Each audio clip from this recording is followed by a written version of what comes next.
के ग्रेड 12 को एक्जाम दिएर बसिरहनु भएको स्टुडेन्टहरू free of cost CMAT classes भन्ने कुरामा अल्झिरहनु भएको त छैन? सोच्नुस् है, तपाईले साँच्चै फ्री अफ कस्ट क्लासेसहरुमा के क्वालिटी सीम्याट पाउनुहुन्छ? के तपाईले पढ्न चाहेको कलेजमा तपाईले एडमिसन पाउनुहुन्छ?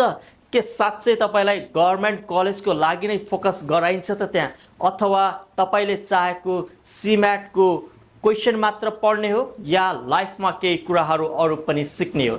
यदि तपाईहरू आफूले कन्फ्युजन भएको कुराहरू पनि क्लियर गर्न चाहनुहुन्छ भने फ्री सीम्याट भन्दा पनि राम्रो सीम्याट इन्स्टिट्युसनहरुमा जसले चाहिँ सफलता हासिल गरेको छ त्यो ठाउँमा गएर आफ्नो क्लास जोइन गर्न सक्नुहुन्छ र कन्फ्युजन भएको कुराहरू एज अ करियर काउन्सलर आफूले चाहेको इन्ट्रेस्टेड को कोर्सेसहरुको लागि पनि करियर काउन्सलिङ लिन सक्नुहुन्छ। त्यति मात्रै नभएर टाउनमा भएका डिफरेन्ट कलेजेसहरुको स्कलरशिप एक्जाम दिएर इन्टरभ्यु फेस गरेर र डिफरेन्ट कलेजहरु भिजिट गरेर आफूलाई सुहाउँदो कलेज तपाईले एडमिसन गर्न सक्नुहुन्छ र स्कलरशिप कसरी पाउने भन्ने कुराको लागि तपाईले यदि विस्तृत रूपमा जानकारी लिन चाहिरहनु भएको छ भने नयाँ बानेश्वर चोकमा रहेको करियर स्टेसनलाई सम्झिन सक्नुहुन्छ, जसमा तपाईले विगत लामो समयदेखि सीम्याट कुम्याट पढाइरहेको दक्ष प्रशिक्षकद्वारा तपाईले आफू चाहेको कोर्सहरू लिन सक्नुहुन्छ र राम्रो अङ्क ल्याएर